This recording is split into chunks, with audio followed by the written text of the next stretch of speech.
guys, my name is Richard, aka Dicky Donut, although don't ask, although I can tell you it's got nothing to do with ring donuts, so we're safe on that one. Anyway, I'm fairly new to the modelling world. I first started out as probably most people, just getting the models, putting them together and then slapping some paint on and calling it done. However, after seeing some videos from Boyd at Trekworks, Simon at the Kick Factory and Amondo from DLC, I've decided that you know, I'm going to give it a go myself and see what I can do. So with that in mind, I've decided to concentrate on the 4 models from Deep Space Nine, which is the station itself, the USS Defiant, the Rio Grande, and also the Cardassian Galore cruiser. Now I've chosen to do the Cardassian Galore cruiser first, as I believe that this will be the least complicated of the builds to do. And as soon as I'm fairly new, I need to learn how to walk before I can run. The other reason that I really want to do this is because after looking on YouTube, I've never seen a full build of this particular ship. All I've seen is around a 90-second video of somebody had already made one. So from that point of view, I think it would be quite good too. So let's take a look at the model. But it's a mystery, and I don't like mysteries. Give me a bellyache, and I got a beauty right now.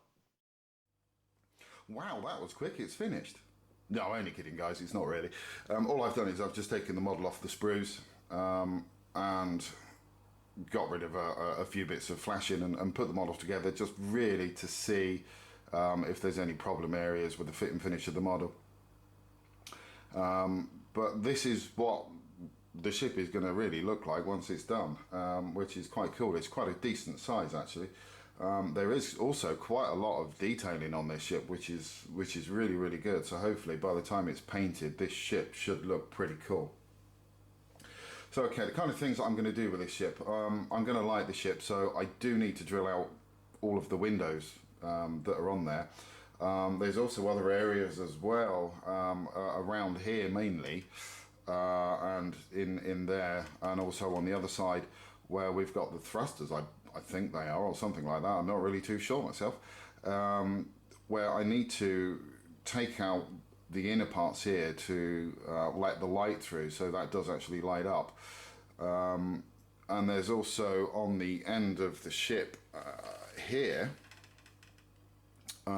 some little bits that are meant to light up as well, and there's also 2 on the other side. I'm not sure how I'm going to do those at the moment, but I'm kind of thinking that I will remove those detailing and use some of the clear plastic sprue to form clear parts for them, and then light them from the inside, most probably with fibre optics. Again, at the moment I'm not sure, I just need to explore that side of it. One of the other things I need to do as well is, like in areas down around here, there isn't windows that are already on the ship there for me to drill out. So what I'm going to need to do is come up with some form of template and put those windows in and try and drill those out. The actual inside of the kit is quite roomy, so there is going to be enough room in there to put the lighting in, which is great. One thing I'm not too sure about, so I'm going to need to do some studying online to have a look, is the fact that we've got the an impulse engine here, and we've also got another impulse engine here. But then at the top we've also got another clear part that goes across the back there. Now I'm not too sure what that's for, to be quite honest. I don't think it's going to be an impulse engine, otherwise the heat and thrust is going to actually impact on this side of the ship here, so that would be kind of crazy if that was an impulse engine, unless like the Enterprise, this top part here is actually designed to come off the ship and then that acts as an impulse engine. I'm not really sure, so do need to do some studying up online. The other thing that I will need to do obviously is completely light block the inside of this ship, so I don't get any light leakage coming through. The other thing that I will do is, let's just take this off the stand for the moment. Whoops, it's all falling apart on me. Here we go. Right, so the other thing that I want to do is incorporate this stand onto the display base, because I think this is quite a cool stand actually, to be fair. All I need to do really is just fill in these parts here, and then I'll be able to paint this and use it as part of the base for the model itself. Now the ship itself, that that's just falling apart, you can see some of the details on the bottom of the ship there. This plastic is actually fairly good. It's not like any other kind of kit that I've built. It's a little bit soft, which from that point of view is really good, because it does actually mean that this shaves down quite nicely, or not shaves, sorry, but you can file this down quite nicely and sand it down as well without too many issues. So that should be quite good. So let's just take the top off of that. And as you can see here on the main ship, there should be more windows down here on these parts, which I'm going to need to try and put in. One other thing as well that I'm not too sure about is the fact that we've got these holes there, and again also on the bottom we've got holes there and there as well.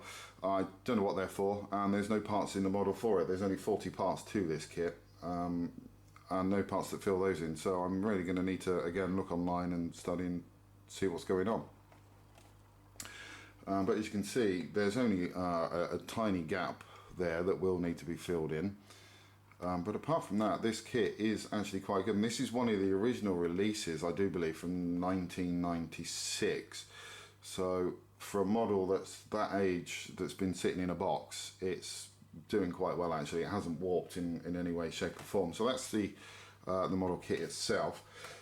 There are some smaller parts